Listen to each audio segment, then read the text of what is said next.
एक समय की बात है। एक छोटे से गांव में आरव नाम का एक युवक रहता था। आरव बुद्धिमान था, परंतु वह हमेशा विचारों के भंवर में फंसा रहता। छोटी छोटी बातों पर अधिक सोचने की उसकी आदत ने उसे बहुत परेशान कर दिया था। वह हर समय किसी न किसी बात को लेकर चिंतित रहता, चाहे वह बीते हुए कल की कोई गलती हो या भविष्य की अनिश्चितता। आरव जानता था कि उसकी यह आदत उसे खुशी से दूर ले जा रही है, लेकिन वह उसे रोक नहीं पा रहा था। एक दिन आरव ने सुना कि गांव के पास स्थित पहाड़ों में एक बुद्धिस्ट मठ है, जहां एक संत रहते हैं। संत का नाम महर्षि सिद्धार्थ था और वह अपने शांति और धैर्य के उपदेशों के लिए प्रसिद्ध थे। आरव ने सोचा कि शायद वह संत उसकी मदद कर सके, इसलिए वह उनके मठ की ओर चल पड़ा। मठ पहुंचने के बाद आरव ने महर्षि सिद्धार्थ से मिलने की अनुमति मांगी।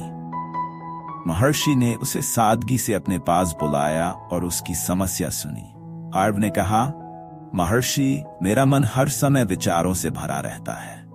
मैं ज्यादा सोचता हूं और ये मुझे थका देता है। क्या आप मुझे कोई उपाय बता सकते हैं जिससे मैं इस ओवरथिंकिंग से छुटकारा पा सकूं?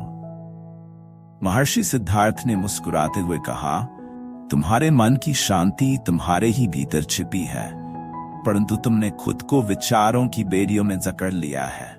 इसे मुक्त करने के लिए तुम्हें कुछ बातें समझनी होंगी। आरव ने उत्सुकता से कहा, कृपया मुझे बताएं।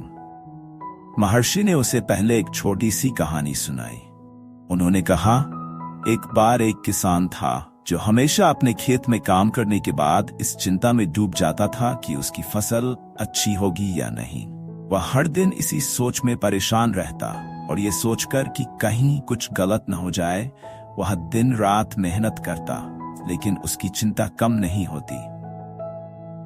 एक दिन एक बुद्धिमान साधु ने उससे कहा, तुम्हारे पास जितना नियंत्रण है उतना करो, लेकिन परिणाम के बारे में सोचने से कुछ नहीं बदलेगा। चिंता मत करो, प्रकृति अपने समय पर तुम्हें फल देगी। किसान ने साधु की बात मानी और शांति से जीने लगा। महर्षि ने आरव की ओर देखते हुए कहा, तुम भी उस किसान की तरह हो। तुम हर समय भविष्य की चिंता में डूबे रहते हो या अतीत के बारे में सोचते रहते हो।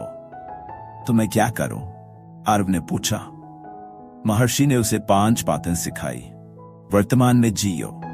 अतीत में क्या हुआ और भविष्य में क्या होगा, ये दोनों तुम्हारे नियंत्रण में नहीं है। सिर्फ वर्तमान क्षण ही है जिसे तुम जी सकते हो। ध्यान करो, सांसों पर ध्यान दो और अपने आसपास की चीजों को महसूस करो। अनित्यता को समझो, सब कुछ अस्थायी है आरव। अच्छे और बुरे विचार आते हैं और चले जाते हैं। तुम उन्हें रोक नहीं सकते, लेकिन उन्हें पकड़ने की भी आवश्यकता नहीं है। बस उन्हें बहने दो। ध्यान का अभ्यास करो। ध्यान तुम्हारे मन को शांति देगा। विचारों को नियंत्रित करने की कोशिश मत करो, बस उन्हें देखो और उन्हें जाने दो। प्रतिदिन थोड़े समय के लिए ध्यान करो और धीरे धीरे तुम्हारा मन शांत हो जाएगा। स्वीकृति और करुणा। अपने प्रति दयालु रहो। तुमसे गलतियां होंगी, लेकिन इन्हें अपने मन पर हावी मत होने दो। खुद को माफ करना सीखो। सरलता। तुम्हारे जीवन में जो चीजें आवश्यक नहीं है, उन्हें छोड़ दो। जीवन को जितना सरल बनाओगे, तुम्हारे विचार उतने ही स्पष्ट होंगे। आरव ने महर्षि की बातें ध्यान से सुनी और उन्हें अपने जीवन में अपनाने का संकल्प लिया। उसने मठ में कुछ दिन बिताए, ध्यान किया और महर्षि के साथ ध्यान के महत्व को समझा। धीरे धीरे उसके विचार शांत होने लगे और उसने अपने जीवन में एक नई दिशा पाई। जब वह गांव लौटा तो वह एक बदला हुआ व्यक्ति था। अब वह अतीत या भविष्य की चिंता में नहीं उलझता था।